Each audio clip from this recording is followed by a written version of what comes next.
Gloire. Autorité. La suprématie. Vive le christianisme révolutionnaire. Vive la chrétienté révoltée. Vive la révolution et la mort. Mais à bas la papocratie. À bas le romanisme. À bas la religion. À bas les sectes. À bas les confréries. Et la gloire. Maranatha. Maranatha. On acclame le Seigneur Jésus-Christ.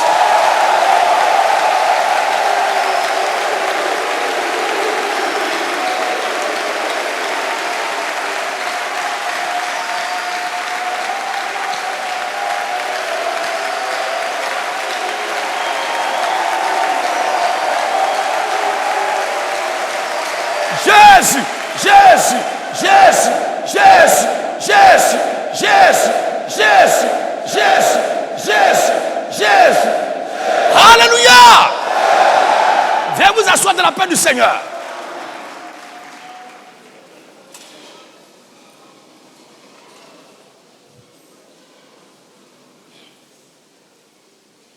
Nous allons causer juste 20 minutes et on va parler de notre programme sur Daloa. Parce que du 11 au 16 février, nous serons à Daloa.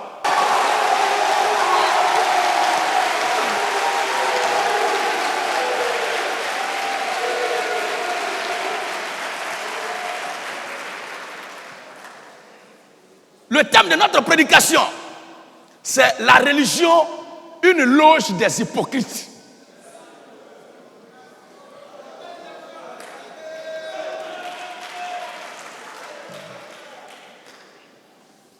La religion, une loge des hypocrites. C'est un lecteur que j'ai appelé. Le reste peut s'asseoir. C'est juste un passage qu'on va lire. Pour que vous suivez, prenez note. La religion, une loge des hypocrites. Je ne dis pas une loge d'hypocrites. On dit que c'est la religion qui est personne ici, mais la religion, il ne la prend pas comme une personne, mais c'est un endroit où résident les hypocrites. Alors avant tout propos, tous ceux qui à l'échelle mondiale se reconnaissent comme des religieux ce matin, vous êtes préalablement des hypocrites. Il faut que les choses soient claires. Tous ceux qui, à travers le monde entier, se reconnaissent comme des religieux, vous êtes tous des hypocrites. N'est agréé à Dieu, n'est plus devant Dieu, n'est agréable à Dieu que celui qui est chrétien. Or, le chrétien, c'est une partie du membre du corps de Christ. C'est celui-là qui est une partie de la vérité, qui est membre de la vérité. Parce que la vérité s'est faite chair, elle habite parmi nous, pleine de grâce et de vérité. Et elle porte un nom. Et la vérité a dit, l'un de ces jours-là, je suis le chemin, la vérité et la vie. A dit le Seigneur Jésus-Christ. Donc celui qui cherche encore la vérité, comme elle s'appelle, la vérité s'appelle Jésus-Christ. C'est parce qu'il est Dieu. D'ailleurs, dit personne ne détient la vérité si ce n'est Dieu. La vérité dont vous dites personne ne la détient, si ce n'est Dieu là, la vérité a donné son nom dans la Bible. La vérité dit qu'elle s'appelle Jésus-Christ. Alors tous ceux qui prient pour dire que Dieu nous guide dans la vérité, que Dieu nous mette dans la vérité, elle vous dit clairement qu'elle s'appelle Jésus-Christ. En d'autres termes, votre prière est exaucée, la vérité dans laquelle Dieu va vous mettre, que vous recherchez là, elle s'est présentée à vous, et c'est au nom de la vérité que nous vous parlons ce matin. Alors, quiconque veut être dans la vérité doit accepter et dire amen à ce que nous allons dire ce matin encore. La religion, une loge des hypocrites. Et dans ce que je vais dire, je voulais vous dire ceci.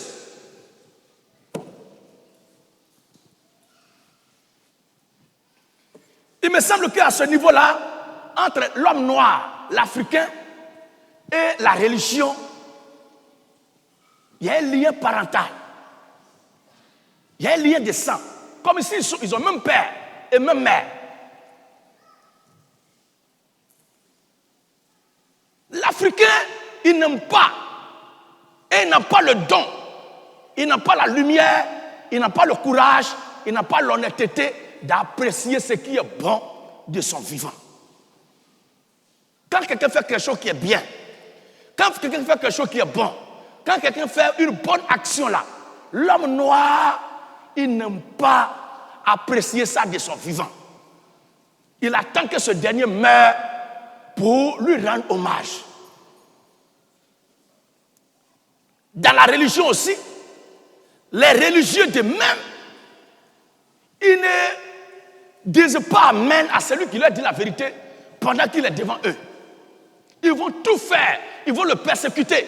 C'est quand ils vont finir de le tuer là, qu'un jour, ce qu'il lui a dit, quand ils seront confrontés à ça, ils vont dire, oh, c'est ce que l'autre nous disait là. C'est pourquoi il dit qu'il y a un lien de sang entre la religion et l'Africain. Parce que sur ce point-là, la religion est bâtisseur de tombeaux, l'Africain aussi est bâtisseur de tombeaux. Dès que quelqu'un se lève pour faire un travail qui est propre, pour faire un travail qui est juste, qui fait un travail qui est pur, qui est droit, et pour le bien de tous, les Africains, l'homme noir, se rassemblent avec l'autre là, pour dire, lui, on doit le détruire, on doit l'écarter, on doit l'éliminer, on doit tout faire pour le combattre. Et dès qu'ils font tout, et puis, il est mort, on fait tout pour lui bâtir un monument à son effigie. Pour le mettre sur le monument héros national.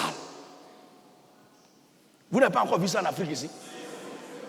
Mais vous faites comme si je suis en train de vous dire quelque chose que vous ne savez pas. Ou bien c'est la peur. Sommes-nous pour la vérité ou pas? Nous devons dire la vérité. C'est de cette même façon aussi dans les Écritures. Les authentiques serviteurs de Dieu n'ont pas été crus de leur vivant. Ils n'ont pas été acceptés de leur vivant. Ils n'ont pas été adoptés de leur vivant. Ils n'ont pas été aimés de leur vivant. Mais c'est après leur mort. Et puis, ceux qui les tuent là, ils vont chaque jour pour nettoyer les tombes. Pour nettoyer les tombes. Et ils pleurent pour dire, vraiment, ceux qui ont fait cela, ce qu'ils ont fait là, c'est pas bon. Oh, celui qui sont en train de nettoyer sa tombe là, ce qu'il avait dit, et puis les autres l'ont tué là. Pendant qu'il s'en va, avec sa tête là, nettoyer sa tombe, il y a quelqu'un comme lui, trait pour trait, vie pour vie, esprit pour esprit, qui est en train de dire la même chose au village là-bas, mais il vient de le lapider, il vient de le insulter, il vient de le maudire, et puis il vient balayer la tombe, nettoyer la tombe de celui qui a fait le même travail avant lui, et les autres comme lui avant lui ont tué.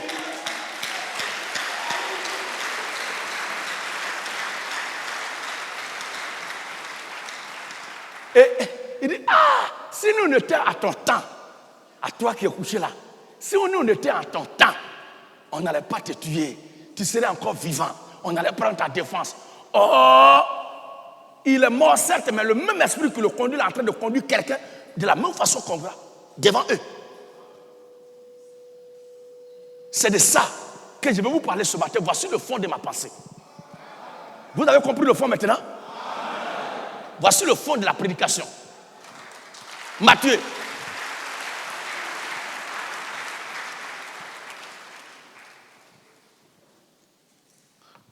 Matthieu chapitre 23. De toute façon, les féticheurs n'ont pas honte de mettre leur grille au cou. Nous ne devons pas avoir honte d'avoir notre Bible en main. De la même façon qu'ils mettent leur canaris sur terre pour danser. Nous ne devons pas avoir honte d'avoir notre Bible en main pour chanter pour la gloire du Seigneur Jésus-Christ. Et ils adorent le Dieu des Blancs. Mais ce bâtard-là est en train de parler langue des Blancs. C'est parce que tu n'as pas eu l'occasion, que tu n'as pas adoré Dieu blanc là. S'il est vraiment blanc, parce que c'est la langue des Blancs que tu es en train de parler. Et on le voit, il utilise le téléphone des Blancs. Nous, notre combat n'est pas là-bas. Notre combat est sur ce que la Bible a dit et les gens ne font pas. Est-ce que vous comprenez bien? il est blanc, il n'est pas blanc. Non, ce n'est pas ça le combat. Le combat est au niveau de la doctrine. Quelqu'un peut être blanc et puis dire la vérité. Et nous ne disons pas que Jésus, que nous adorons, est un Dieu blanc. Nous ne disons pas aussi que c'est un Dieu vert. Mais ce que nous retenons, c'est que Jésus-Christ est Dieu.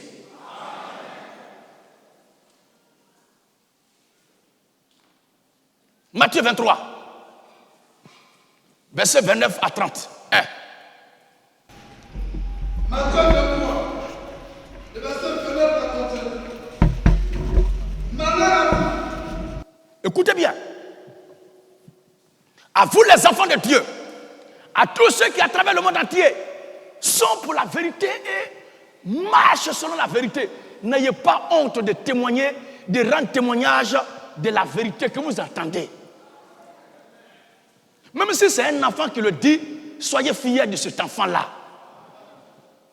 Même s'il est de teint vert, soyez fiers de ce dernier. Parce que le véritable amour de Dieu se manifeste du vivant, du serviteur de Dieu ou du combattant qui lutte pour la liberté de son peuple que Dieu vous a donné. On a vu ici en Afrique des 10 filles de l'Afrique qui sont levées pour se battre pour la libération, l'indépendance totale de l'Afrique. Mais ce sont leurs propres frères africains qui se sont levés comme des courroux. Ils les ont ligotés, bâillonnés, menottés, enchaînés pour être sûrs qu'ils ne vont pas s'échapper de cette mort qu'ils voulaient infliger. Et ils les ont tués. Quand ils finissent de les tuer, quand ils chantent maintenant, ils mettent leur nom dans les chants qu'ils chantent. Pour dire que nous n'avons rien contre le travail qu'il faisait, mais c'est lui-même qu'on n'aime pas. Mais on ne peut pas aimer le travail de quelqu'un sans aimer la personne. Tu ne peux pas dire que tu aimes Bandit et puis tu n'aimes pas le palmier. Tu ne peux pas dire que tu aimes le vin et tu n'aimes pas la vigne. Est-ce que c'est possible? Tu ne veux pas dire que tu veux les œufs et puis tu ne veux pas poule là.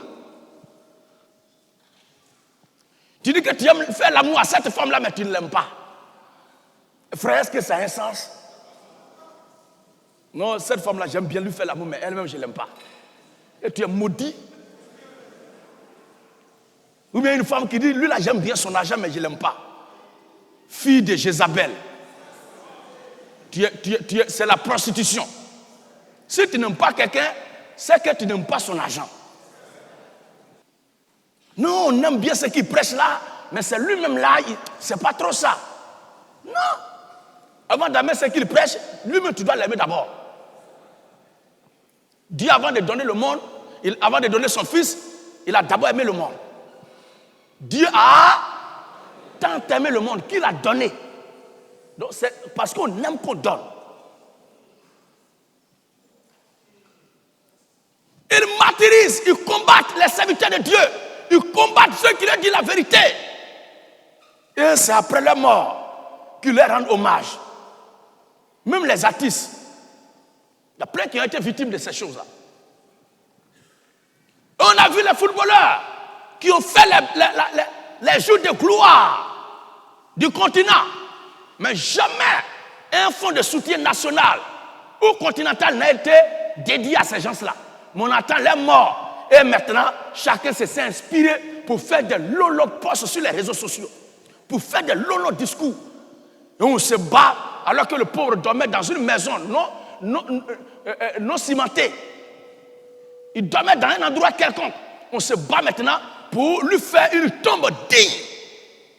Et avec des funérailles tonnerres, funérailles dignes. Et c'est après ça, on l'accompagne tous dans sa dernière demeure. Ce sont des hypocrites.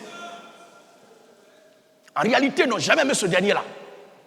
Et le comble même, dès qu'il finit de l'enterrer, ses enfants, ses femmes aussi, ça va pas où. Tout cela pour dire qu'ils ne sont pas prêts à changer. Sinon, si vous regrettez son départ, qu'est-ce que vous faites maintenant pour consoler sa famille qui est restée? Boire la religion. La religion, c'est le malheur de l'humanité. C'est un endroit où il y a des hypocrites. Les gens sont malhonnêtes. Où c'est que les féticheurs, les marabouts n'ont pas le courage de faire. Les gens font ça là-bas. Ce que les féticheurs, les marabouts n'exigent pas aux gens, on demande ça aux gens dans la religion.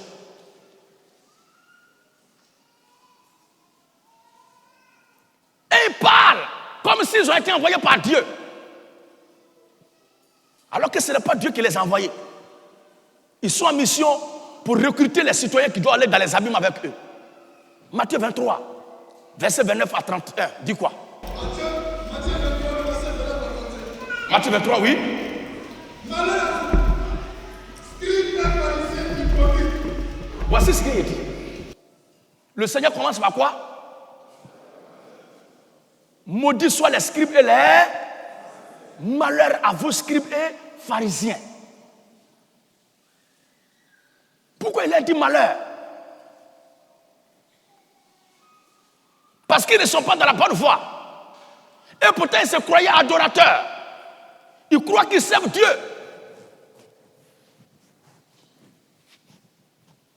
Ce sont eux qui se mettent là, devant le peuple, à dire ce que Corée, Dathan et Abiram ont fait contre Moïse, c'était une mauvaise action.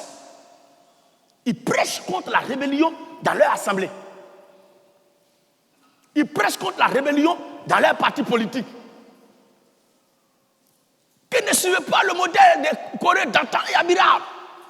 Ne marchez pas comme Corée, Dathan et Abiram. Ils se sont opposés à l'homme de Dieu. Ne faites pas comme les gens de Sodome et Gomorrhe. Ils se sont opposés aux anges de Dieu. Ne faites pas comme les gens qui ont refoulé le conseil de Noé lors du déluge.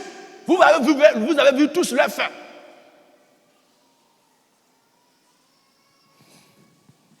Le Seigneur, il est arrêté et puis il écoute.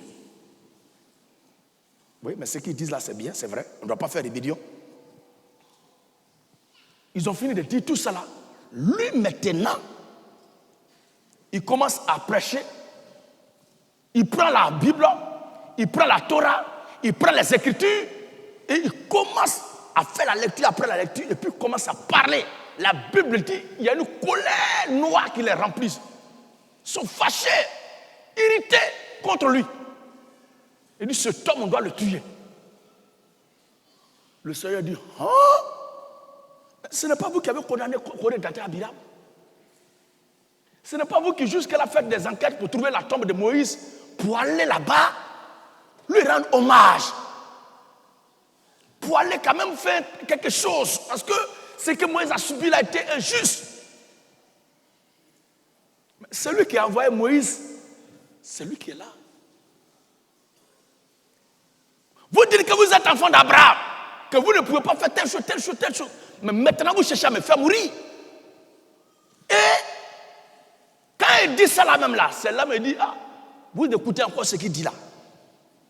Au lieu que la repentance les gagne, c'est la colère qui s'augmente dans leur cœur. Et la Bible dit, Malheur à vous, scribes et pharisiens hypocrites. malheur à vous, scribes et pharisiens hypocrites. Parce que vous bâtissez les tombeaux des prophètes. Et parlez les sépulcres des justes. Qui a tué ces gens-là? Comment ils sont morts? Et s'ils n'ont pas été tués, ils sont morts d'une mort naturelle. Comment de leur vivant ils ont été traités? Comment ils ont été traités? La façon dont ils ont été traités va être révélée par le Seigneur Jésus-Christ. Et Quand vous dites, si nous avions vécu, tu viens de notre terre, il y a des gens aujourd'hui qui parlent de Muammar Kadhafi. Kadhafi était un leader éclairé. Il a bataillé pour la liberté de l'Afrique. Mais les gens l'ont tué. Amen. Il parle de Thomas Sankara. Thomas Sankara était un homme de bien. Il a combattu pour la liberté de l'Afrique. C'est un défi de l'Afrique. Mais malheureusement, les gens le trahissent, l'ont tué.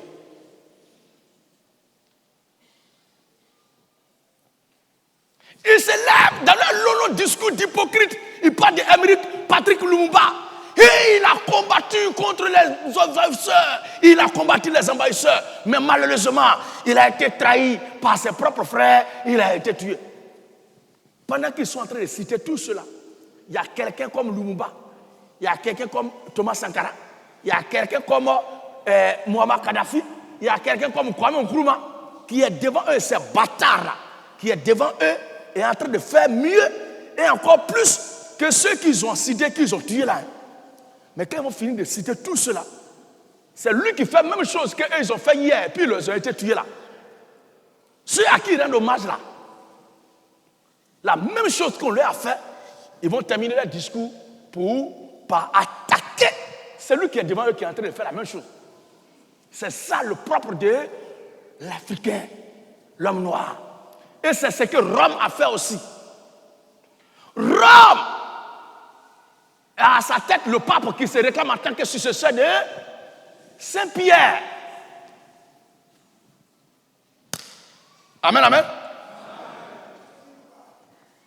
Quand ils ont vu la doctrine du Seigneur qui prêchait, ils ont dit, mais comment quelqu'un qui prêche bien comme ça, les Hérodes et les Ponce Pilate là, il peut se liguer contre lui pour lui faire du mal. Oh, si on était là, on n'allait pas accepter que les gens tuassent Jésus comme ça. Ils ont fini de dire ça. Même chose que Jésus a dit, et puis il a été tué là. Simon-Pierre était devant eux, il était en train de dire ça.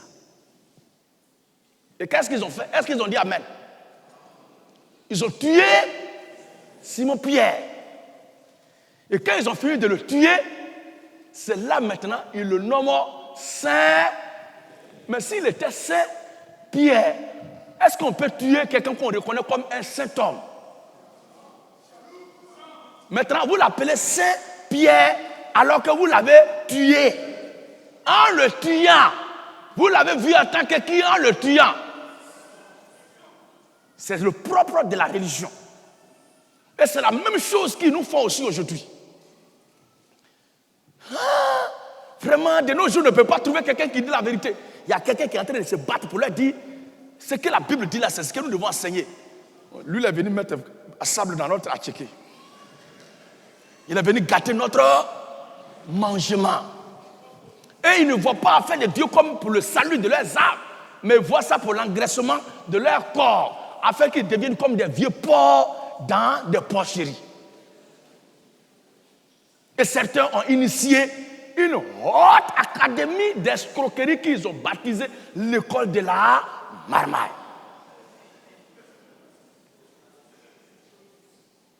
Comment escroquer les fidèles? C'est devenu valeur qu'on enseigne. Et il y a des adhérents.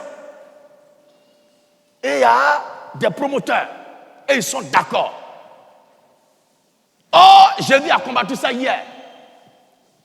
Et il nous faut croire que s'ils étaient vivants, à l'époque où Jésus vivait à Jérusalem, ils allaient le suivre, ils allaient croire et faire tout ce que le Seigneur leur a demandé de faire.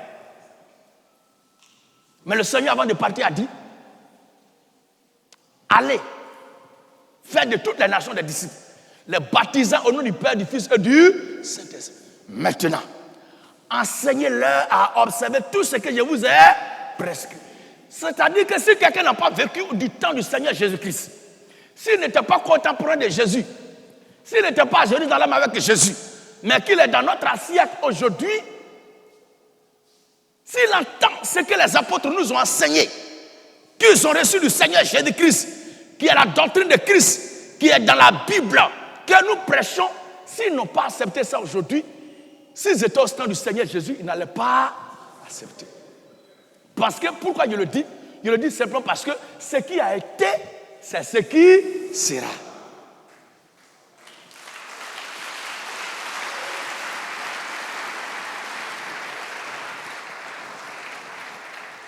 La religion est une loge des hypocrites. À vous les frères et sœurs qui m'écoutez actuellement et qui écouterez cette prédication en ligne, retenez bien ceci. Ne croyez jamais que tout le monde va être d'accord avec vous. Non. Vous serez découragé. Vous allez vous donner un travail inutile, une peine perdue. Ne croyez pas que tout le monde va être d'accord avec vous. Ne croyez pas que vous allez convaincre tout le monde. Parce qu'avant qu'on ne vienne sur terre là, il y a deux endroits. Nous nous sommes quittés dans l'éternité, dans le paradis, dans le sein de Dieu. Et il y a certains qui sont quittés dans l'enfer, dans les abîmes de perdition, dans le sein de Satan pour venir sur terre. Or, chacun après sa mort, conformément aux Saintes Écritures, ce qui a été, c'est ce qui sera. Et le Seigneur, dans sa prière, a dit, Père, que ta volonté soit faite sur la terre comme elle en était au ciel. Donc c'est ce que Dieu a déjà rédigé au ciel là, qu'il va réaliser sur terre. Or, ils ne sont pas quittés au ciel, ils sont quittés dans l'abîme de perdition. Et vous voulez que ceux-là croient pour accepter ce qu'on prêche, ils vont suivre ça. Mais s'ils ont accepté, ils ont cru ça là, c'est la place de qui ils vont prendre.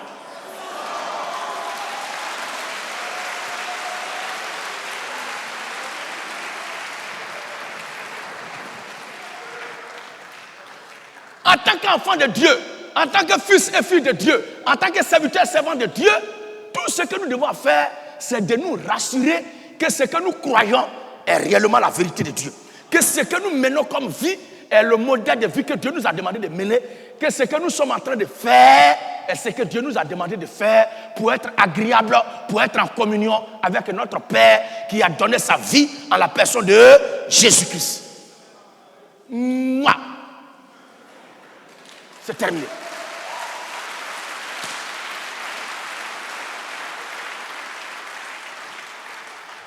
Maintenant, quant à ceux qui sont à côté là, c'est pour que vous n'ayez pas de problème inutilement. Sinon, qu'ils nous aiment, qu'ils ne nous aiment pas, qu'ils soient d'accord ou ne soient pas d'accord, on s'en fout. On s'en fout. Mais est-ce qu'on peut vivre dans un monde de je m'en fous? Alors, nous travaillons par la grâce de Dieu sur nous-mêmes pour ne pas déranger le voisinage. Ce n'est pas ça qui nous envoie au ciel, ni en enfer. Mais c'est pour juste être en communion avec la société dans laquelle nous vivons. Parce que Dieu, avant tout, c'est l'ordre, l'harmonie et la cohésion. Est-ce que vous le savez bien? Alors que chacun de vous soit un chrétien, une chrétienne exemplaire. Parce que notre Dieu est un Dieu exemplaire. Voici ce que nous faisons. Il travaille. Il se donne assez de peine pour faire ce que Dieu n'a pas demandé de faire. Mais quand ils arrivent sur ce que Dieu a demandé de faire, ils sont paresseux. Et il dit que mais le monde a évolué. Nous ne sommes pas à l'air des chameaux. C'est prêcher, croire, enseigner, dire ce que la Bible a dit là, qui est l'air des chameaux. Ils oublient que la Bible est claire à ce sujet. Car Jésus-Christ est le même hier, l'air des chameaux, aujourd'hui, l'air de la technologie, et éternellement, après ce monde. C'est-à-dire, ce que Jésus a enseigné hier, les apôtres et les prophètes ont enseigné hier, toi qui parles aujourd'hui, si tu es réellement de la même lignée, de la même race, de la même vie que ceux que Dieu a envoyés là, tu dois dire aujourd'hui la même chose. Si demain, dans l'éternité, quand on sera devant Dieu, avant de passer à l'éternité, il y aura un jugement dernier. Et au jugement dernier, chacun de nous aura à confesser ce qu'il a confessé sur la terre. Il n'y aura pas d'un salut imprévu au jugement dernier. Pour dire, ouais, c'est vrai que toi, tu n'as pas été trop d'accord. Quand Paul et Pierre prêchaient, et puis tu es mort. Et vous aussi, vous n'avez pas été trop d'accord quand Jésus a prêché, vous êtes mort. Comme vous n'avez pas bien compris, maintenant que je vous explique bien les choses, qu'en pensez-vous?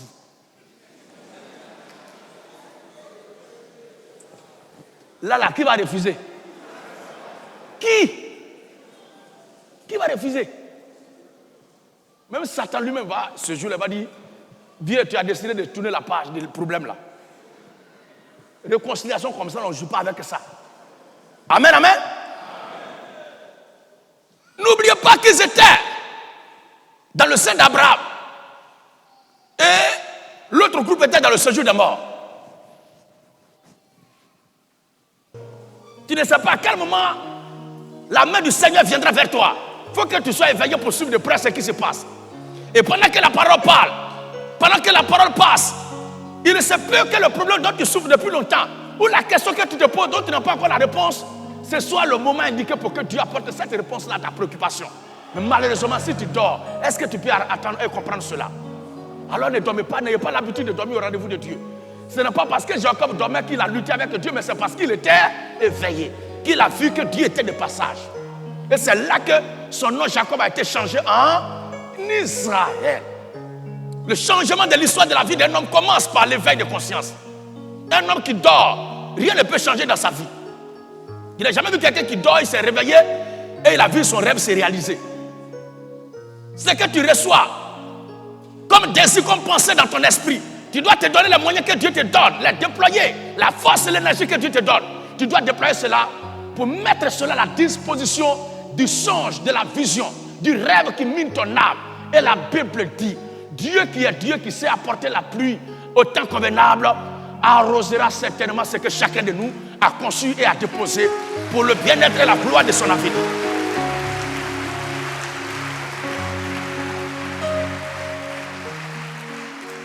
Ne soyons pas les militants, ne soyons pas les combattants de si et savait. Des gens qui attendent que tout soit gâté, que le passé soit constaté pour réaliser qu'on devait faire tant. Ne soyons pas du nombre de ceux qui attendent à soutenir, à entretenir des souvenirs béants, des souvenirs creux, des souvenirs de non-sens.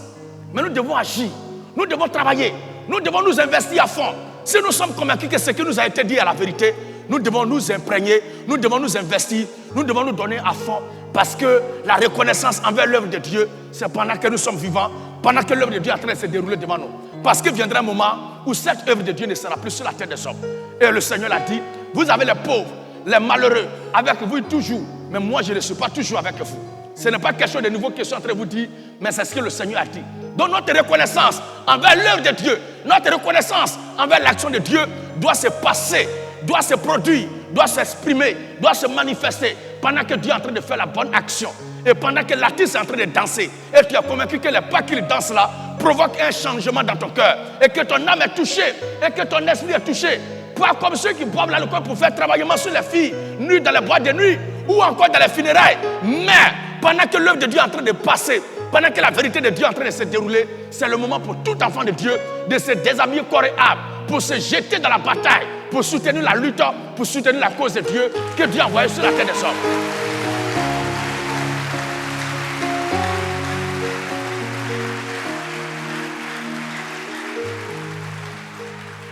Et dans ce que je suis en train de dire, je ne vous demande pas de vous déshabiller pour m'habiller.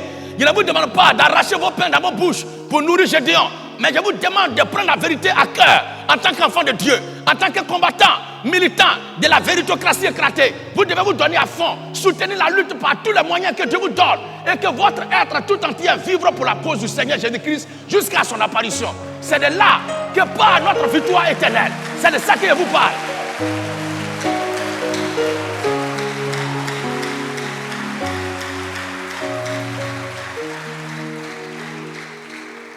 Ils ont attendu que Simon-Pierre meure pour le déclarer saint, Simon-Pierre. Ils ont attendu que le Seigneur Jésus-Christ soit crucifié pour dire, ah, donc cet homme est assurément un homme de Dieu. Mais nous ne devons pas entretenir un tel regret pendant qu'il fait jour. Et que Dieu nous ouvre les yeux sur la vérité qui est en train de se passer en notre temps.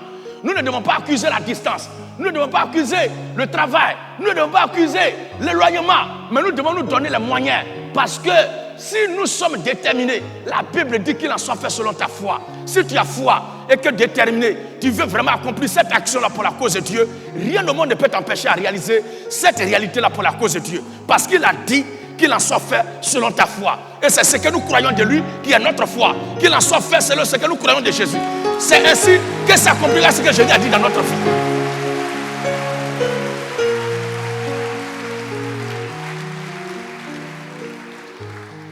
Je prendrai tout mon temps à vous parler, à crier aux yeux du monde entier. Mais ceux qui sont considérés comme le peuple, la première barrière, le premier rideau de fer qui constitue la puissance, la main du Seigneur autour de moi, que vous êtes, mes frères et sœurs, si vous êtes incapables d'apprécier, de comprendre le combat que je suis en train de mener, vous devenez une menace pour moi et vous devenez une menace pour la lutte et une menace pour le reste du monde entier. Mais le bonheur du monde va se produire. L'avenir glorieux de l'œuvre de Dieu va se manifester. Et la réalité, la joie, le toupie, le désir ardent des enfants de Dieu, qui est le salut de l'humanité, que le Seigneur Jésus-Christ a accompli à la croix, que Dieu nous charge à cette heure de propager encore dans le monde entier, ne sera possible que si et seulement si vous qui avez été donnés à ce ministère, qui êtes mes fils et mes filles dans le Seigneur, qui êtes mes frères et mes sœurs en Christ, si et seulement si vous comprenez bien et vous savez bien apprécier à sa juste valeur le travail que Dieu m'a donné de faire et le don que Dieu vous fait de recevoir cette lumière que vous recevez.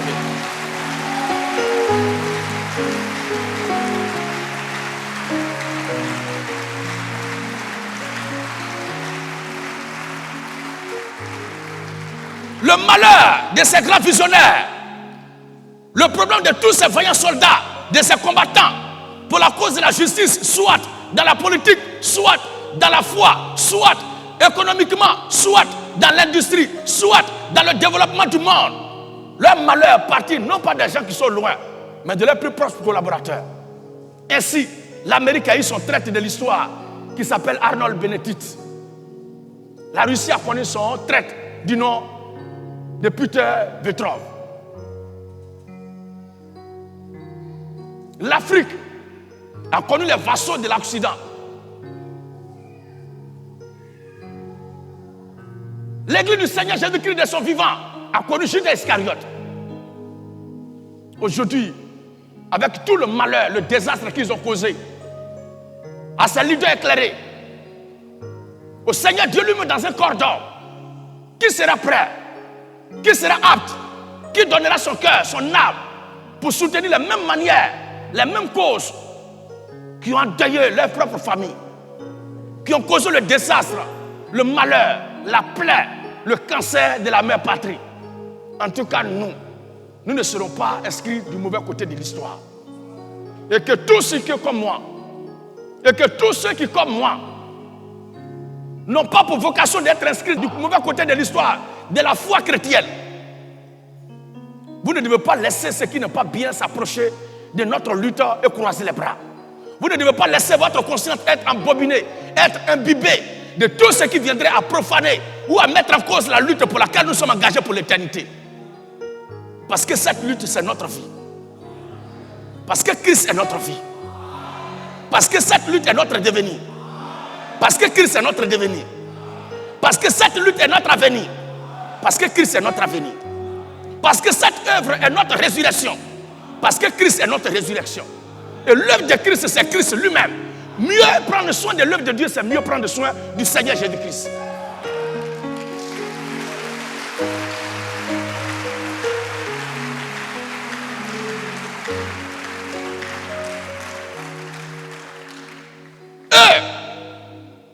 Ils ont attendu d'abord la mort des serviteurs de Dieu.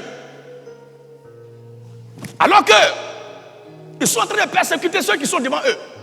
Et le patriarche Abraham n'a pas eu tort lorsqu'il parla au séjour des morts à ce pauvre et misérable individu qui se croyait riche sur la terre des hommes.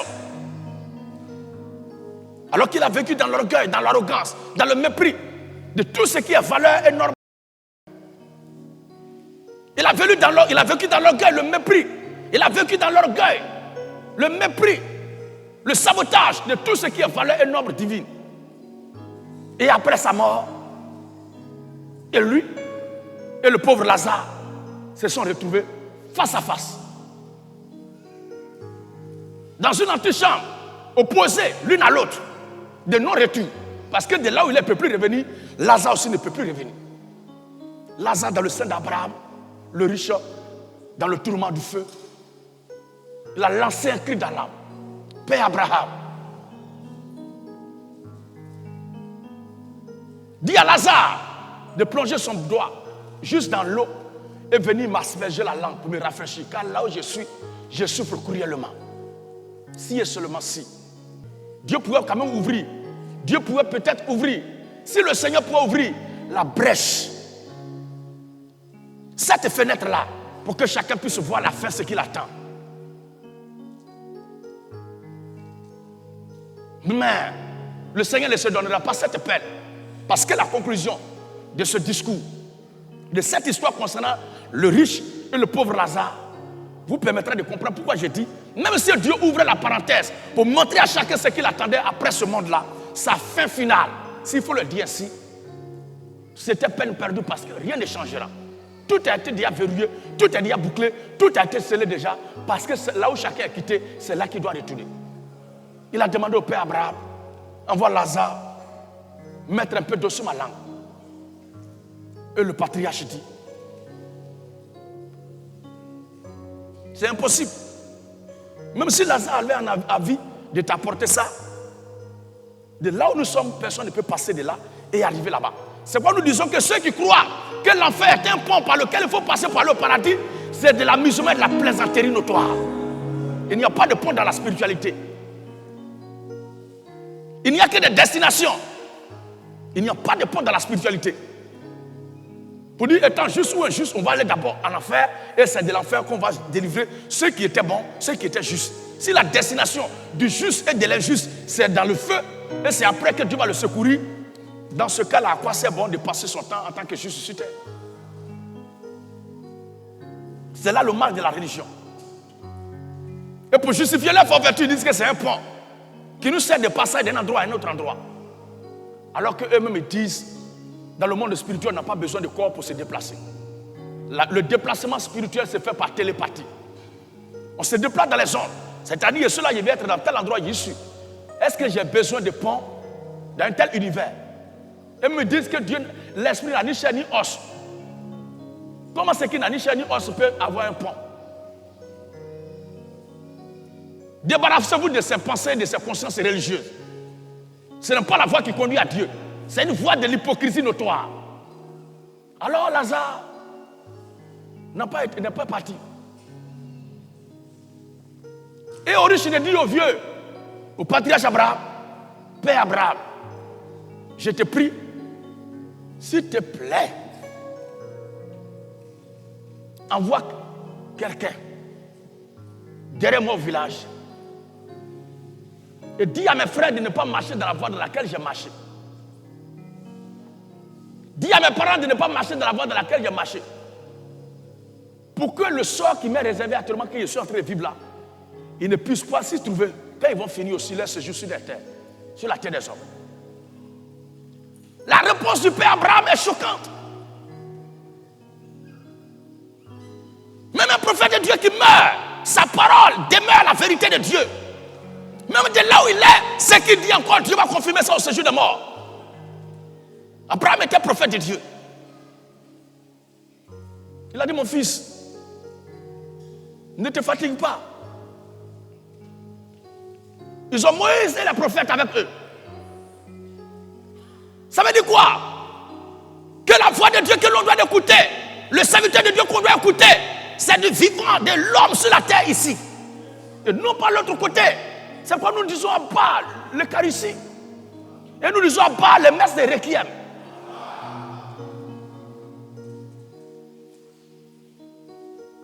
Père Abraham a dit, même si un mort quittait ici pour aller leur parler, ils vont le lapider, ils ne vont pas toujours croire en lui. Le riche a dit, ah! Ça veut dire quoi? Ça veut dire que c'est lui-même. Dieu le faisait remonter sur la terre des hommes. Dieu le faisait remonter du séjour des morts. Il n'aura plus le souvenir de là où il est quitté. De la même façon que quand un enfant naît, il rentre dans ce monde, il n'a plus le souvenir du monde là où il est quitté. Il n'a plus le souvenir du sein maternel où il était. Qui se souvient de ce qu'il faisait, comment il était dans le sein maternel? Dieu est fort.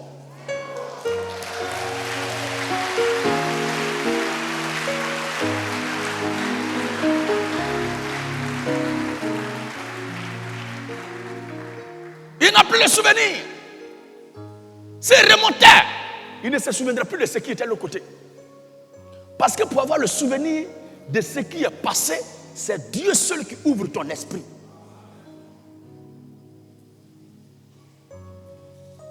Et la chose que le patriarche Abraham a dit est tellement fort que ça l'a laissé sans voix. Mais quand même, notez bien que Dieu a exaucé son souhait. Dieu a exaucé sa demande, sa prière, que d'envoyer quelqu'un parmi les morts remonter parmi eux pour leur parler à ses frères. Le Seigneur Jésus-Christ, qui est mort et tous ils ont vu, l'ont enterré, est ressuscité d'entre les morts, conformément à la demande de ce riche-là au père Abraham. Et Jésus est remonté du séjour des morts. Il est ressuscité d'entre les morts. Et il lui a apparu pour répéter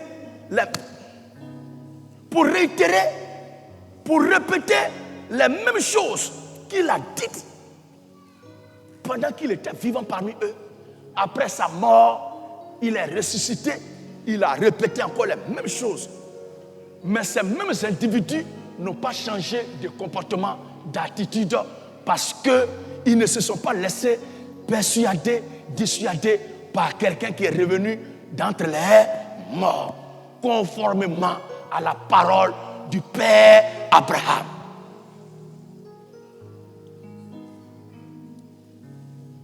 Si vous voyez quelqu'un vous mépriser aujourd'hui, si vous voyez le Seigneur Jésus-Christ, il va le mépriser. Si vous voyez quelqu'un vous détester aujourd'hui, parce que vous êtes chrétien, enfant de Dieu, et que la vérité de Christ que vous confessez ne l'arrange pas, ne lui plaît pas, il vous combat, il vous persécute, il vous rejette, il vous méprise, il vous déteste pour ça.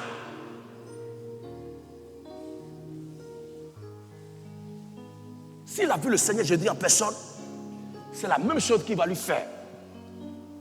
Ne vous sous-estimez pas, ne vous méprisez pas, ne vous prenez pas comme des vanipieux ou bien des gens sans valeur.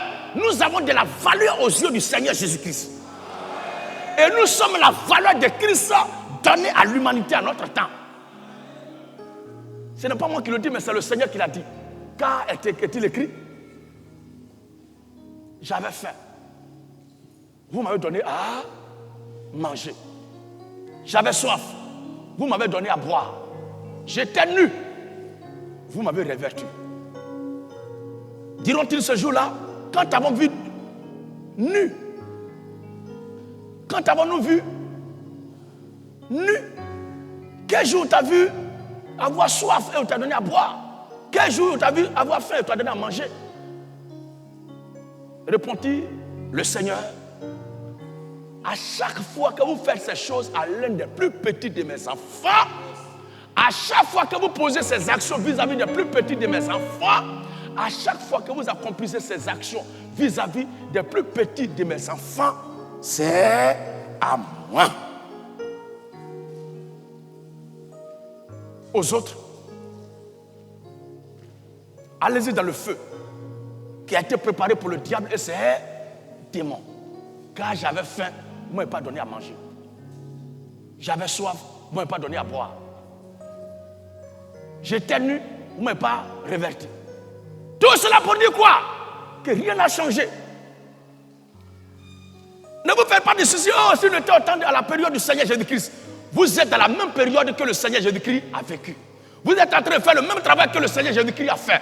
Parce que Paul l'a dit, si je vis, ce n'est plus moi qui vis, mais c'est le Christ qui vit en moi. Si c'est Christ qui vit en nous, c'est Christ qui est en train d'accomplir, qui est en train de manifester, qui est en train de réaliser, qui est en train d'exécuter son programme qu'il a divinement arrêté avant la fondation du monde. Et nous sommes une portion de l'accomplissement de ce qu'il a rédigé avant la fondation du monde. Donc nous mépriser, c'est mépriser Christ.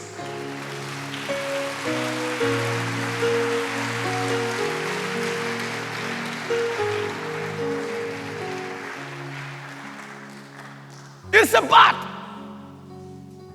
pour aller communier avec ceux qui sont au cimetière. Ils se battent, ils se bousculent pour aller déposer fleurs au cimetière.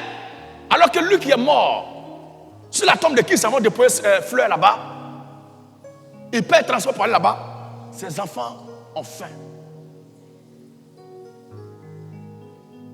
Il y a quelqu'un qui a couché là malade. Il n'a besoin que de 2000 francs payés ordonnance.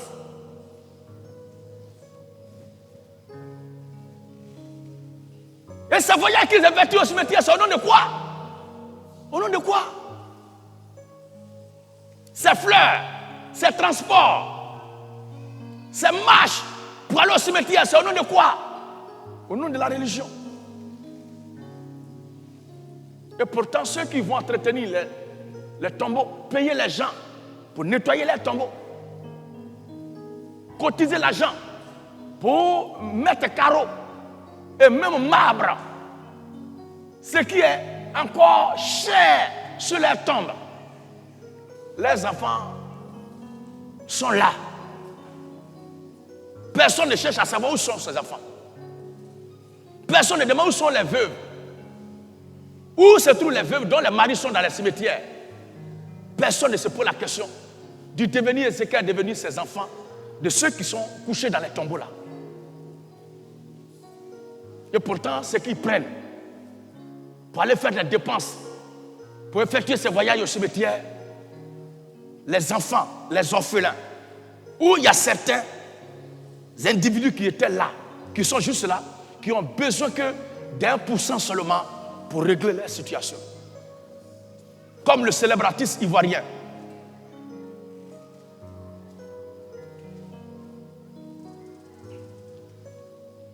Zouglou. Ce duo qui a marqué l'histoire de notre jeunesse, Yodé Siro,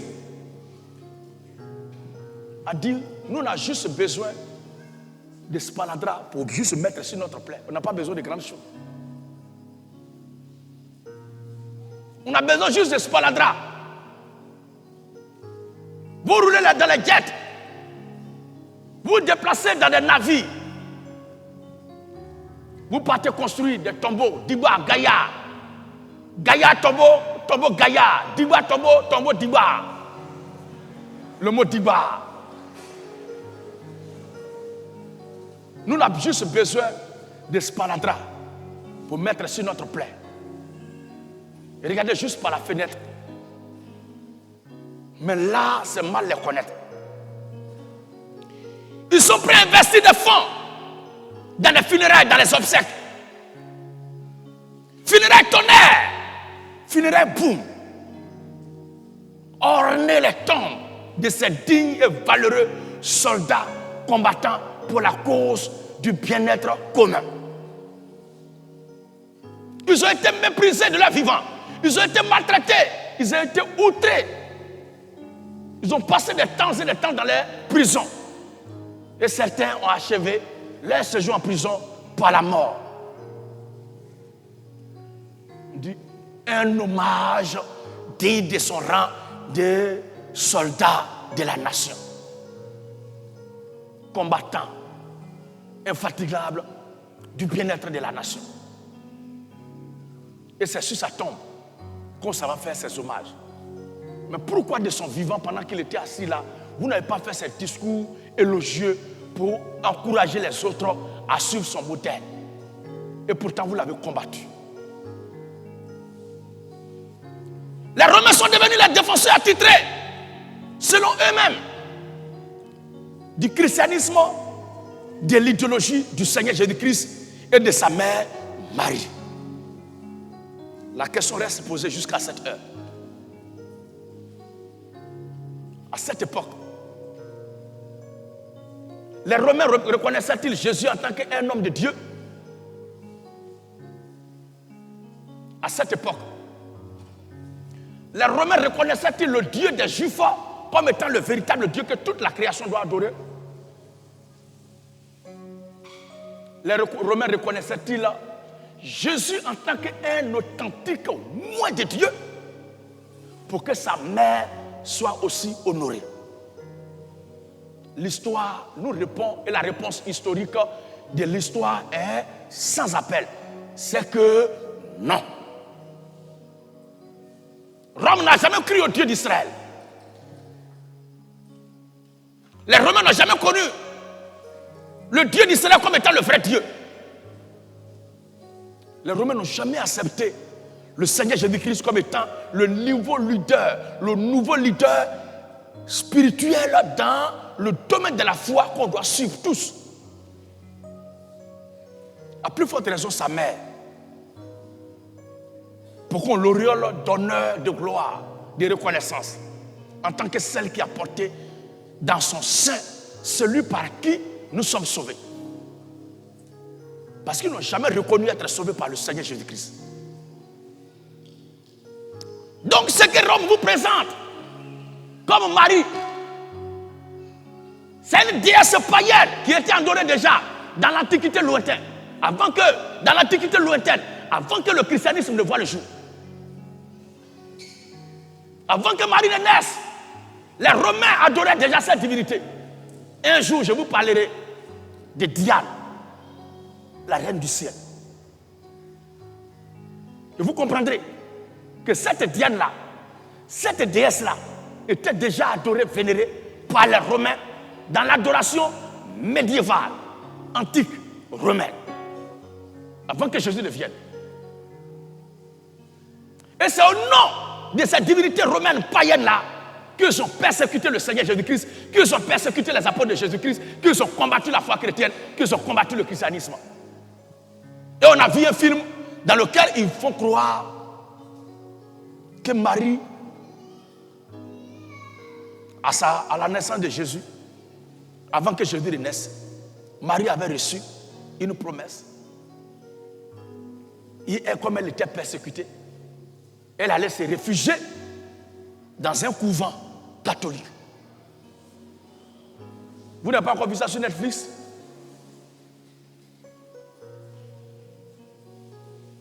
Et que c'est l'église catholique qui a protégé, qui a gardé, qui a pris soin de Maman Marie.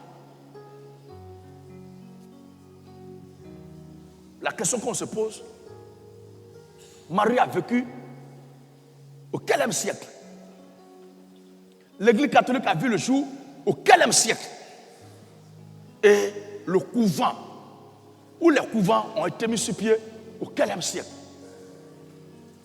L'histoire que nous avons aujourd'hui vient de les Romains. Et si nous sommes en 2025, c'est conformément au calendrier grégorien. Est-ce que nous sommes d'accord?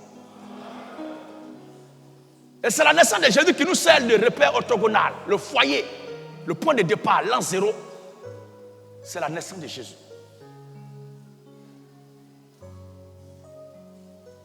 Jésus est mort environ 33 ans.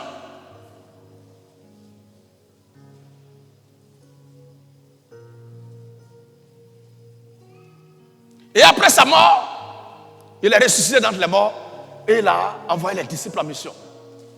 Ces disciples ont été tous martyrisés, persécutés.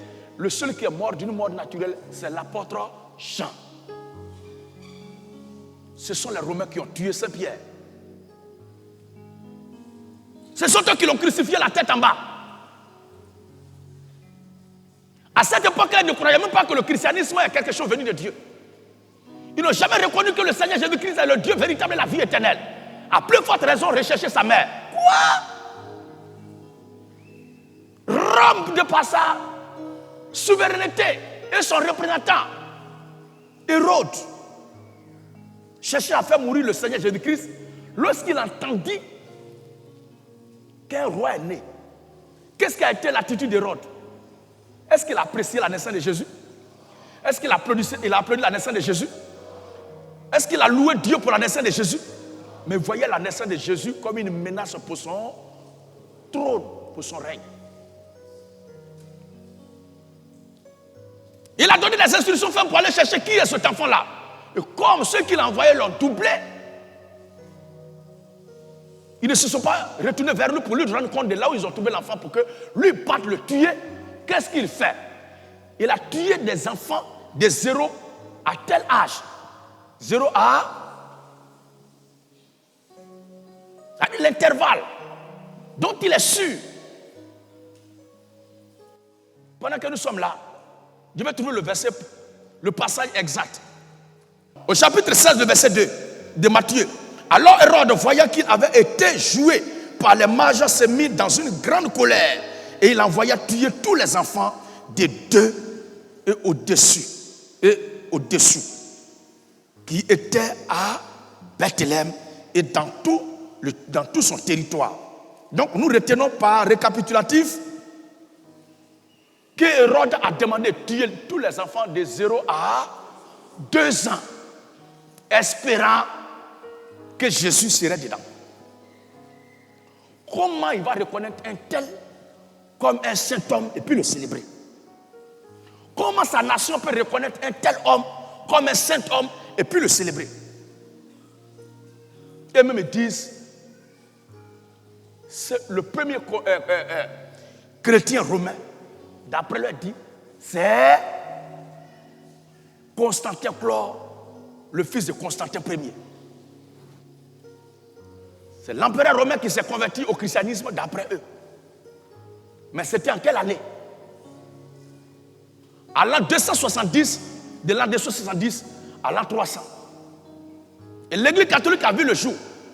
Est née en plein temps en 312.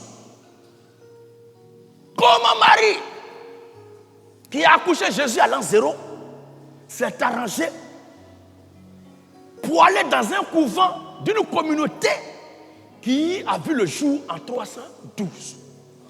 Ou bien le couvent catholique était là à l'an 0 avant que l'église catholique plus tard ne soit créée.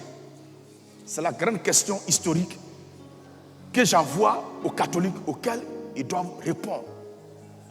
Et en répondant à cette question, beaucoup vont comprendre que Gideon n'est pas un comédien. Mais ce sont des questions existentielles que je pose.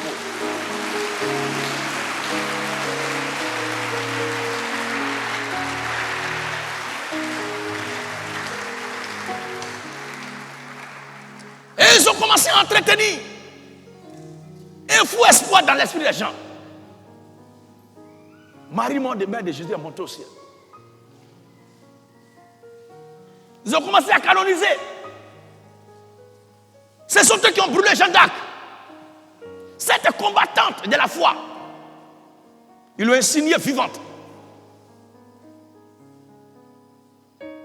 Et après l'avoir tuée des siècles après, il la canonise et il l'appelle Sainte Jeanne d'Arc.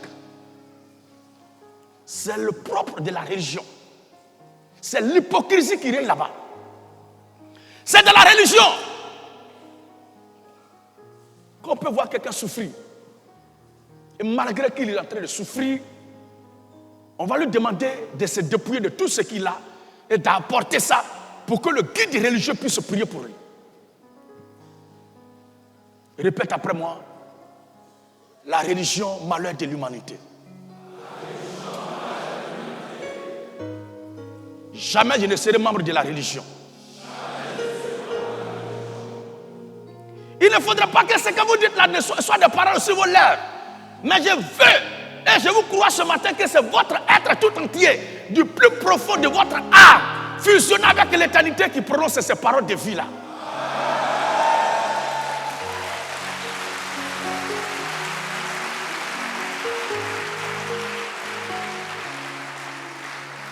Parce qu'être membre de la religion, c'est de faire de vous déclarer en tant que des hypocrites.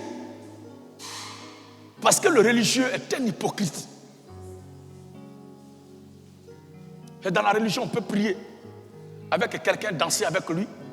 Et quand on sort, on ne le salue pas. C'est dans la religion, on peut avoir un groupe de personnes qui dansent et chantent ensemble. Alors que ma femme, alors que ta femme me flash. C'est dans la religion qu'on peut avoir des hommes et des femmes qui vont ensemble et puis pensent à un autre individu pour ressentir quelque chose. C'est dans la religion qu'une femme peut dire qu'elle est en train de commettre adultère avec son propre mari parce que son cœur est sur un autre garçon. C'est dans la religion qu'on peut te sourire, frère.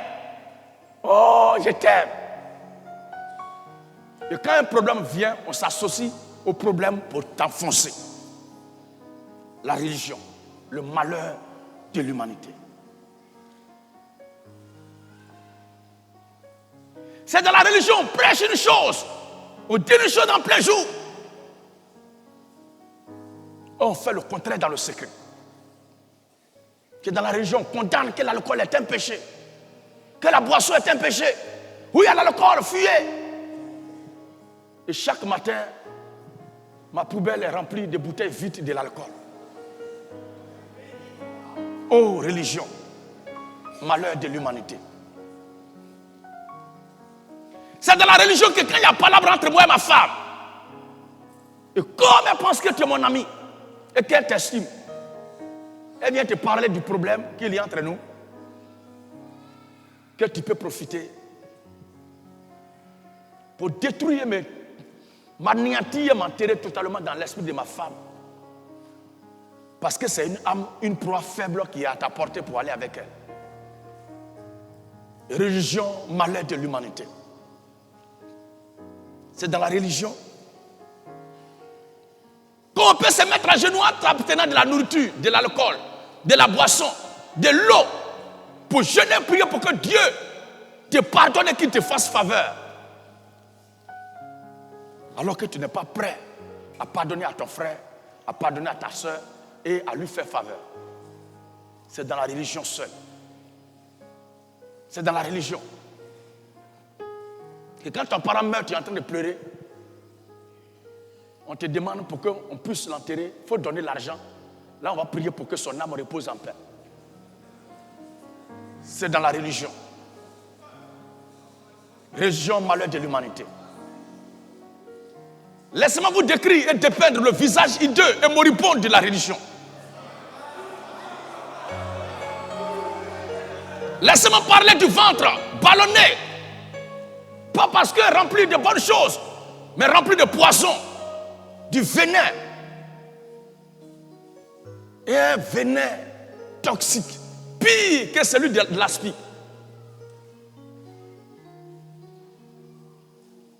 C'est dans la religion qu'on peut promettre la liberté à quelqu'un alors qu'on est esclave. C'est dans la religion qu'on peut dire ne mentez pas. Alors que celui qui est en train de vous parler est en train de mentir sur Dieu.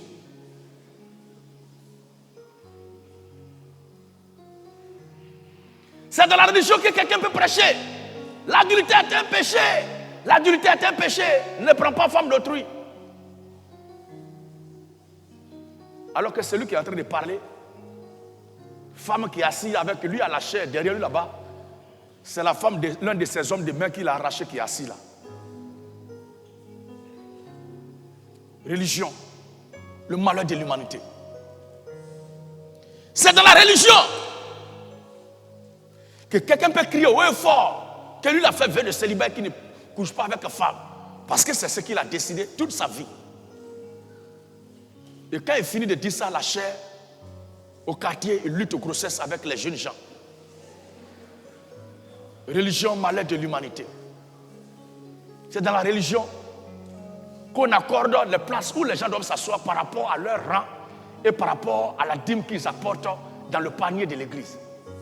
Religion, malheur de l'humanité. C'est dans la religion que tu as la meilleure place d'assise, que tant que tu apportes une grosse somme, une bonne dîme. C'est dans la religion que seuls ceux qui ont les moyens peuvent prendre la chair pour intercéder et diriger le culte. Celui qui vend charbon, lui qui gère cabine, n'a pas droit à parler devant le peuple pour exhorter, comme si le don de Dieu était évalué par rapport aux moyens qu'il a. Religion, malheur de l'humanité. C'est dans la religion qu'un frère peut taper tam-tam. Et son frère qui danse là, il convoite sa femme, il sort avec sa femme.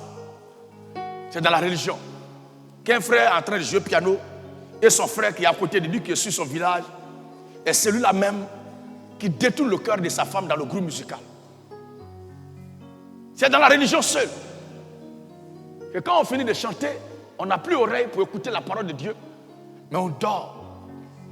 On passe à autre chose. Religion, malheur de l'humanité. C'est dans la religion qu'il faut donner les bonnes sommes d'argent pour prendre la chair et intervenir à l'église. C'est dans la religion qu'on demande quand tu viens, que tu dis tu vas aller au ciel, tu dois apporter de bonnes offrandes. Parce que la place que tu dois occuper au paradis est proportionnelle au montant que tu donnes sur la terre. Nous continuerons de parler de la religion encore.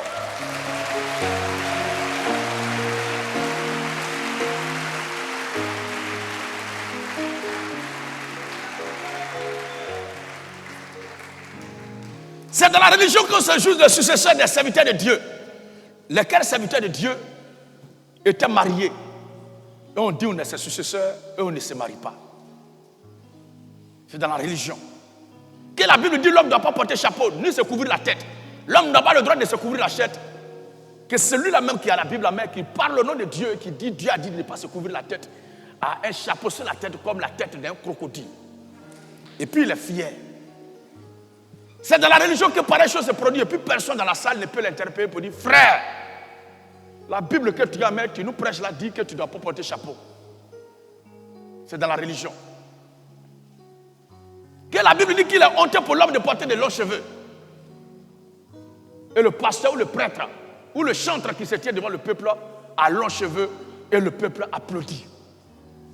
Parce que la religion est une loge des hypocrites. Et qui est un hypocrite? Qu'est-ce que c'est un hypocrite? L'hypocrite, c'est celui qui ne fait pas voir le fond de son cœur, ce qu'il a.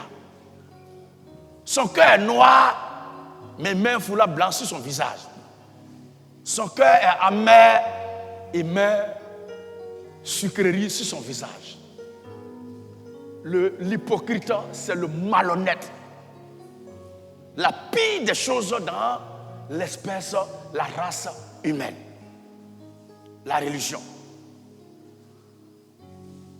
Une retrouvaille des malhonnêtes.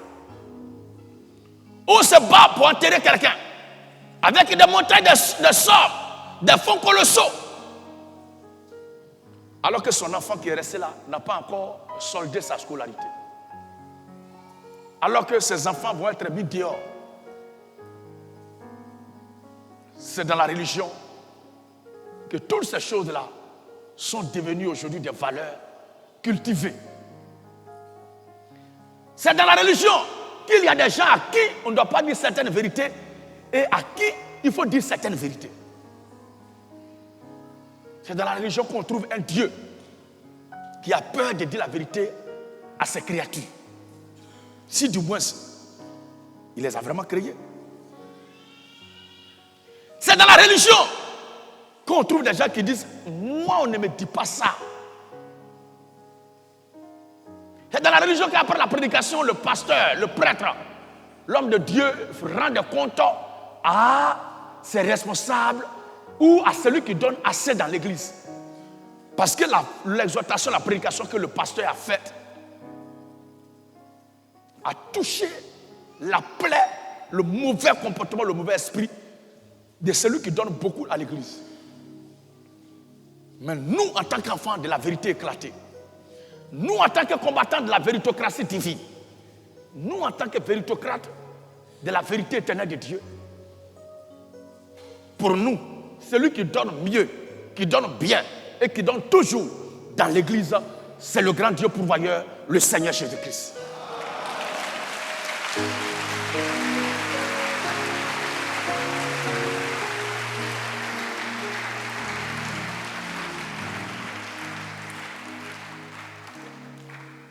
C'est dans la religion qu'on voit un Dieu qui est d'accord avec le bien et le mal. Malheur à vous, scribes et pharisiens.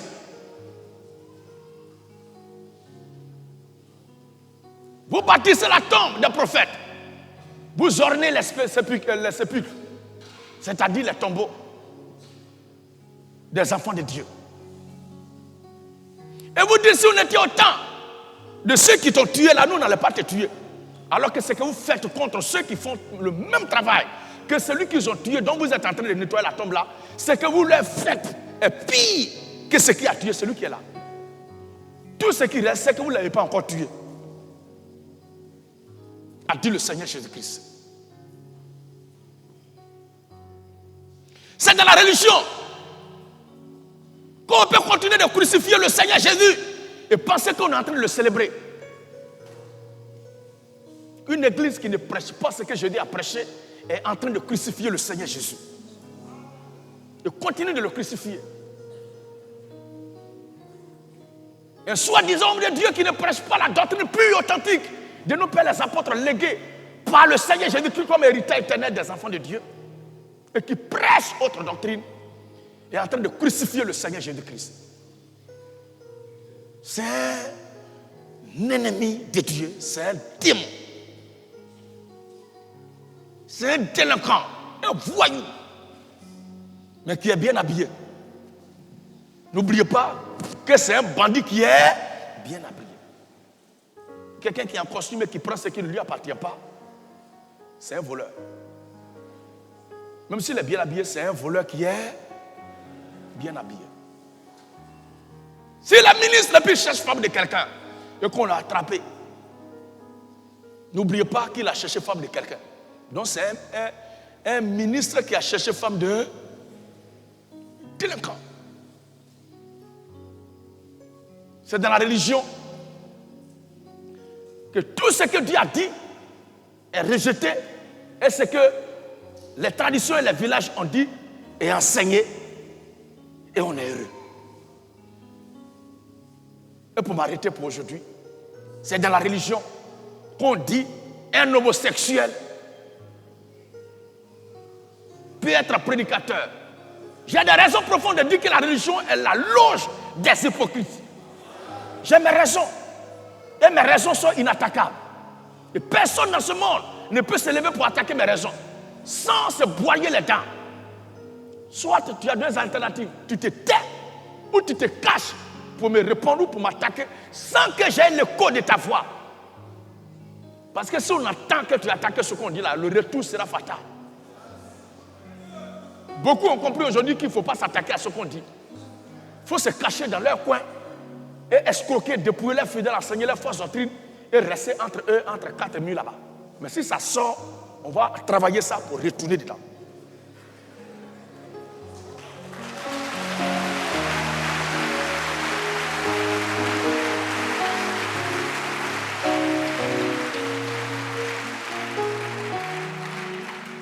Si une fausse doctrine sort, si une fausse prédication sort, si un faux enseignement sort, si nous n'avons pas entendu, nous n'avons pas entendu, mais si nous attendons, nous reprenons l'enseignement, nous reprenons la doctrine, nous la travaillons, nous la redressons, nous la repositionnons dans son état pur originel, tel que Jésus l'a donné, et on la prend et on la rejette là où c'est quitté.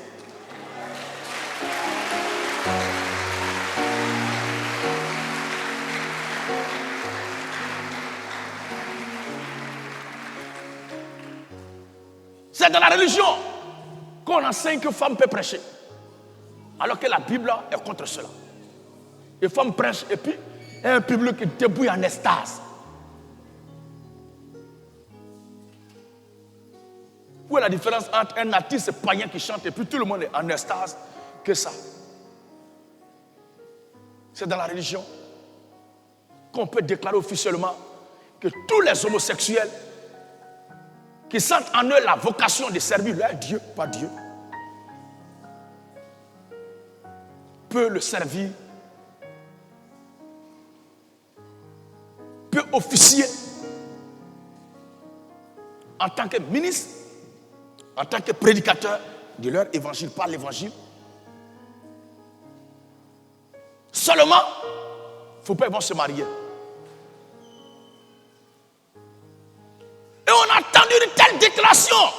Et le monde chrétien n'est pas en transe.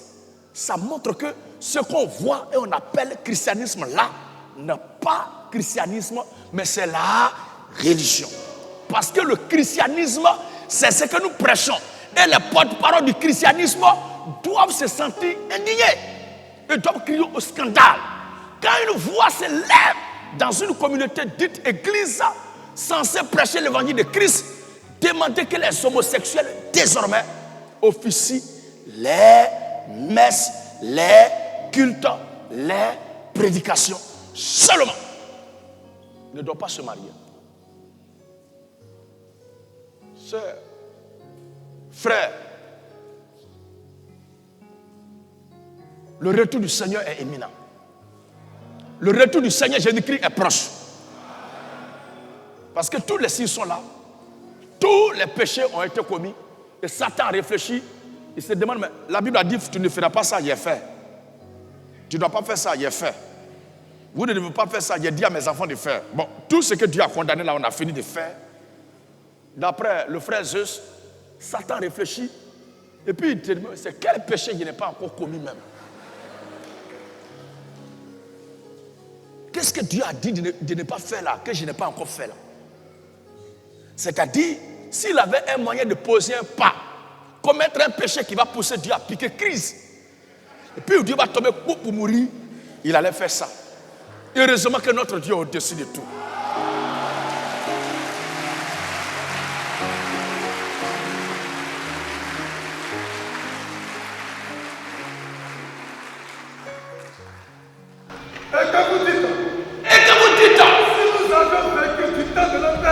Si nous avons vécu, parce que c'est au temps de nos pères qu'ils ont tué cet homme de Dieu, qu'ils ont persécuté cet homme de Dieu, qu'ils ont mis fin au jour de cet homme de Dieu.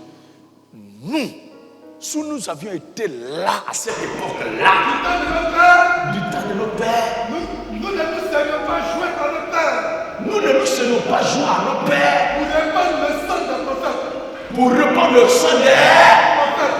Oh, dans chaque période, dans chaque époque, Dieu envoie ses serviteurs.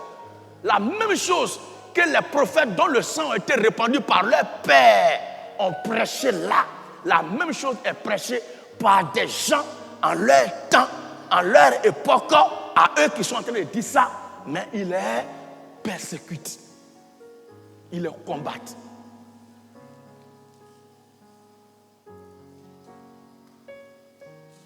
C'est comme les Africains. J'aime beaucoup parler de l'Afrique parce que c'est le continent qui m'a accueilli.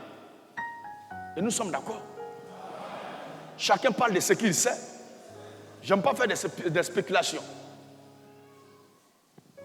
L'Africain qui dit, les Africains qui disent, pas tous les Africains, mais certains abrutis, il faut le préciser. Certains soi-disant défenseurs ou défendeurs des valeurs africaines.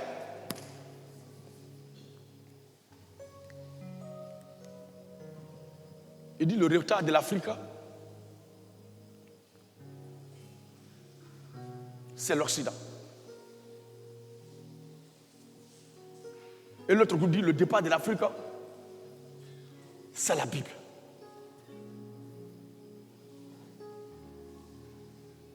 Et nos pères, nos aïeux ont été abrutis, ont été pris à l'issue, ont été trompés, ont été doublés, ont été joués par le colon qui est venu avec la Bible. Et comme nos pères étaient inconscients et qu'ils ne savaient pas, ils ont été pris dans le filet du colon avec la Bible. Donc le christianisme est le malheur, le retard de l'Afrique. Après avoir étudié, après avoir accumulé des diplômes, ils ont réalisé que le malheur qui ne fait pas avancer l'Afrique, c'est la Bible. Maintenant, à eux qui ne croient pas à la Bible, à eux qui ne prêchent pas la Bible, à eux qui ne vont pas à l'église, qu'est-ce qu'ils ont réalisé? Quand on leur demande qu'est-ce qu'ils ont réalisé, ils prennent la Chine. Amen. Ils présentent les exploits de la Chine au plan technologique, électroménager, scientifique. On a compris ça, c'est pour les Chinois. Mais vous, qui ne partez pas à l'église, qui ne croyez pas à la Bible, vous avez réalisé. On constate que ce sont ces mêmes-là qui travaillent avec les colons. C'est-à-dire les descendants, la progéniture du colon qui a envoyé la Bible hier. C'est avec les enfants du colon qu'il travaille. Au point que voiture dans laquelle il doit rouler, c'est voiture de colon. Téléphone, ils utilisent, c'est téléphone de... Répétez-le. Les habits de marque qu'ils portent sont fabriqués dans les usines de... Ils vont à l'école, ils passent des concours pour aller travailler dans l'administration de... Leurs femmes qu'ils ont mariées devant leurs parents au village, ils ne reconnaissent pas en tant qu'intellectuels qu'ils sont mariés. Et ils se reconnaissent en tant que mariés que si et seulement si ils sont allés officialiser leur mariage dans l'administration de leurs propres enfants qui sont allés avec leurs propres femmes. Et puis ils ont mis au monde, sont déclarés enfants hors mariage parce que la mère de ces enfants-là n'a pas été envoyée devant l'administration de...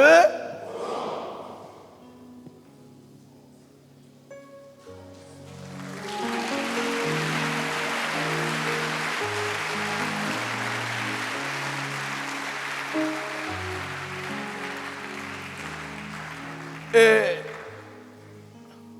on voit aussi qu'aucun d'eux ne peut accéder au pouvoir, ne peut diriger son propre peuple parmi ses propres frères s'il n'a pas reçu la bénédiction du...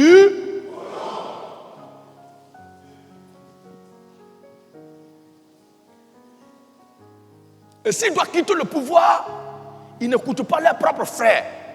Ils vont partir du pouvoir que quand est-ce qu'ils entendent la décision du... Et ils ne se jugent intelligents, connaisseurs, que quand est-ce qu'ils ont emmagasiné des diplômes dans l'école des... Ils se disent qu'ils s'expriment bien. Qu'ils s'expriment bien. Au point qu'ils se moquent de leurs propres frères qui bronchent un peu. Ils te disent qu'ils s'expriment bien. Que quand est-ce qu'ils parlent correctement la langue de...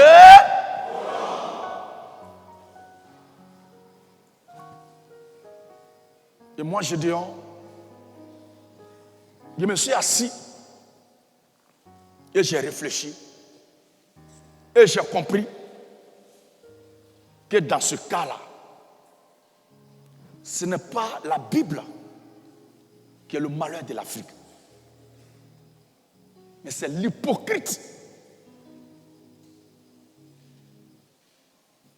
Cet individu-là, qui est quelque part dans une religion, c'est lui qui est le problème. Du coup, la religion, qui est la loge, le métronome, la machine, le cheval de guerre qui draine l'humanité et le malheur de l'humanité. Les gens ne supportent pas la vérité parce que, voyez-vous, ils ont mis du temps à raconter des choses qui ne sont pas vraies. Et qu'est-ce qu'ils vont faire aujourd'hui? Soit ils reviennent à des meilleurs sentiments en demandant pardon publiquement à tout le monde. Croire ce qu'on prêche là et se faire baptiser. Ou continuer leur chemin. Et leur réponse est claire.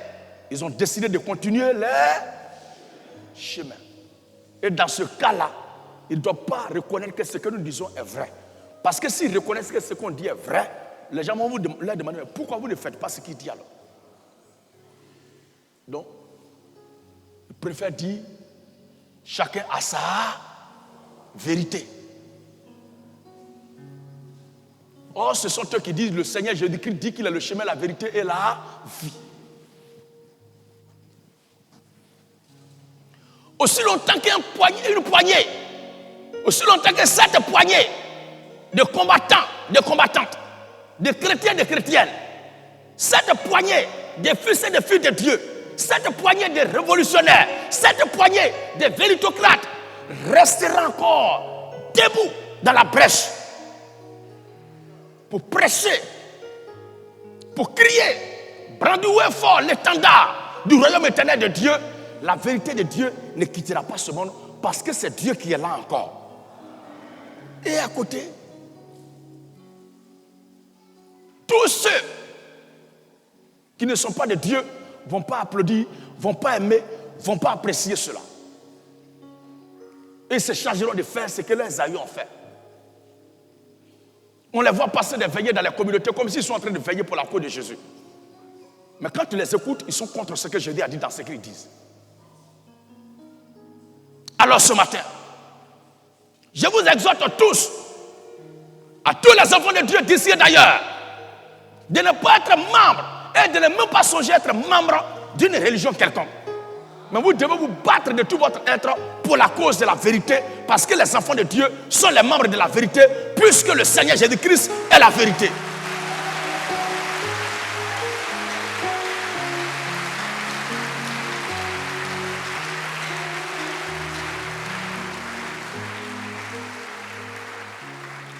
Voici une partie du motif pour lequel j'ai dit la religion est une loge des hypocrites. Et mes raisons sont fondées. Et celui qui en a besoin, il demandera encore, et nous en fournirons encore et encore d'autres preuves. Parce que la plaie est profonde, on ne peut pas tous citer le même jour. La religion, une loge d'hypocrites. Ces hypocrites, il faut croire qu'ils adorent, qu'ils croient le Seigneur Jésus-Christ. Mais il suffit qu'ils ouvrent la bouche et qu'on constate leur prédication pour voir clairement qu'ils prêchent contre Jésus. Ils enseignent contre Jésus. Ils baptisent contre Jésus. Tout ce qu'ils ont en tête, c'est comment faire pour avoir de quoi manger. Mais nous, les enfants de Dieu, nous prêcherons la vérité. Tout ce qu'ils savent faire, c'est de travailler ardemment contre ce qui est la vérité, contre ceux qui prêchent la vérité de leur vivant, et entretenir le souvenir, qui disent bon souvenir de ceux qui ont prêché la vérité hier et qui ont été tués, qui ont été persécutés, qui ont été rejetés, qui ont été méprisés, qui ont été combattus. En combattant toutefois ceux qui disent la même chose que les autres ont dit hier et qui ont été combattus, mais qui sont devant eux aujourd'hui, qui sont en train de parler. Que tout enfant de Dieu en tout lieu fasse allégeance à la vérité, fasse les éloges de la vérité, brandisse la vérité, glorifie Dieu et exprime sa reconnaissance envers la vérité de Dieu pendant qu'il a la force d'entendre, d'écouter, d'agir, de travailler, d'exercer et de contribuer à l'avancement de la vérité. C'était là la prédication du jour. Que le Seigneur vous bénisse.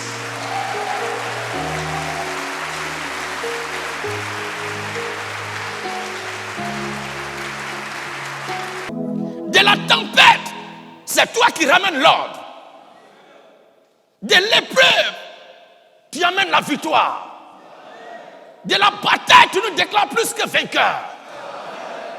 De la maladie, tu nous accordes la victoire sur la maladie. Dans la pauvreté, tu nous enrichis par tes compassions. Dans la douleur, tu nous donnes la joie. Et dans la mort, tu nous accordes la résurrection. Que ton nom soit béni ce matin. À toi qui as dit, là où 2 ou 3 sont assemblés à ton nom, tu es là.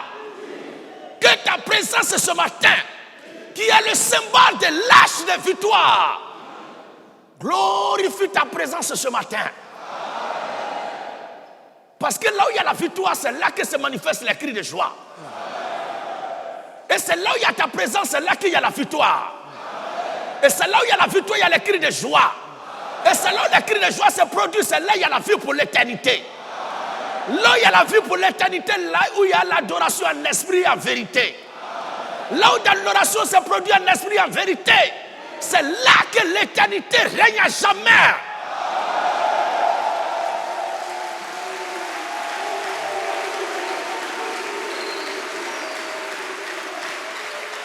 Permets-nous ce matin, Seigneur, de passer ce moment dans la joie en ta présence. Car il y a du bonheur. Il y a le bonheur d'être en la présence du Seigneur Jésus-Christ. Et il est doux, il est agréable, il est beau, il est merveilleux pour les frères et sœurs de demeurer ensemble. Car c'est là que Dieu fait descendre la vie pour l'éternité. Que la vie éternelle se manifeste ce matin encore. Que la délivrance éternelle se manifeste aujourd'hui encore. Que le bonheur se manifeste aujourd'hui encore. Que la victoire se manifeste aujourd'hui encore. Que le sang de l'agneau qui coule encore à la croix nous blanchisse, nous lave, nous purifie encore ce matin. Et que nous soyons revêtus de la justice éternelle de Dieu. En sorte qu'au nom de Jésus-Christ, rien ne résiste ce matin à nos prières. Car tu nous as fait pour te prier, pour t'adorer. La raison de notre existence, c'est de te servir. Que toute la gloire soit à toi. À toi qui nous donne ce matin d'être ici. Pendant que ton peuple t'adore, que ton esprit soit à l'œuvre pour accorder l'exaucement aux prières de tous tes enfants. Et que tous les cas déposés à ta table royale soient pris en charge ce matin dans ta majesté divine. Et que ton œuvre, Seigneur, qui est parfaite, parle encore ce matin en faveur de ton peuple. C'est l'amour qui t'a fait dépouiller de ta gloire. Grand que tu es, élevé que tu es, majestueux que tu es au-dessus de toute principauté, de toute autorité. Tu es la sommité des sommités en matière de gloire et en toutes choses d'ailleurs. Mais tu as accepté de t'humilier, de te rendre pauvre comme un misérable, au point même que les oiseaux du ciel étaient logés mieux que toi. Car au jour de ta chair, tu as dit, les oiseaux ont un nid où ils vont se reposer. Les renards ont des tanières, mais le Fils de l'homme n'a pas un endroit où reposer la tête. Qu'est-ce qui te manquait? Qu'est-ce que tu n'avais pas? Qu'est-ce que tu ne pouvais pas faire? Qu'est-ce que tu ne possédais pas? Mais tu as tout laissé à cause de l'amour de ton peuple que nous sommes. Et tu t'es dépouillé de ta majesté divine. Oh Seigneur, que ton nom soit béni ce matin. Que ton nom soit magnifié ce matin. Alors, avec cet amour, à sens unilatéral que tu as exprimé pour ton peuple, donne-nous, Seigneur Jésus-Christ, donne-nous, Roi de gloire, d'exprimer notre reconnaissance envers toi et de demeurer ferme dans le zèle pour ta cause jusqu'à ton retour. Afin que lorsque paraîtra ta gloire ce jour-là, afin que lorsque tu viendras, Seigneur Jésus-Christ, nous ne soyons pas dans la posture des lâches. Nous ne soyons pas dans la posture des déserteurs. Nous ne sommes pas dans la posture des plaisantins. Pour nous tenir loin et gratter la tête et rougir. Pour avoir honte de nous approcher de toi. Mais donne-nous d'être consacrés entièrement à toi. Afin qu'au jour de ton avènement, tes soldats, tes combattants, tes serviteurs, tes servantes se mettent en rang, en ligne de combat, étant au Dieu garabou, pour Seigneur te rendre hommage et réitérer notre soumission, notre obéissance à ta majesté divine. Et que Seigneur Jésus-Christ, Roi de gloire, Saint des saints, sous nos vivants, sous les ovations de ton peuple, sous les acclamations de ton peuple, sous les applaudissements de ton peuple, Seigneur Jésus-Christ, Dieu vivant,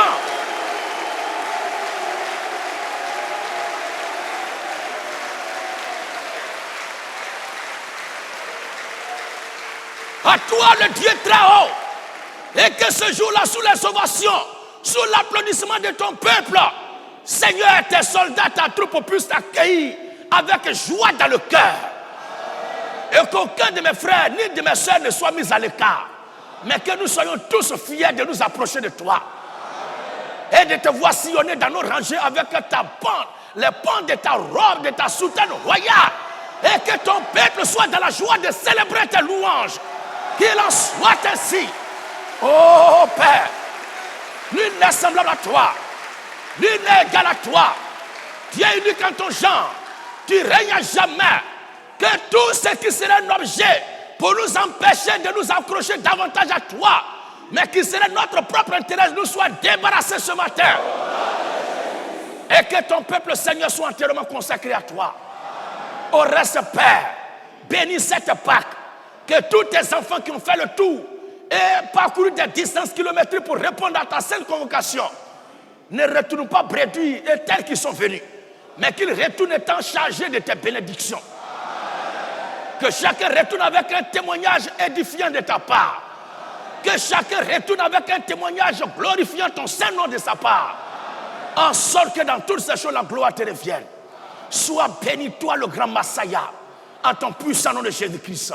Amen.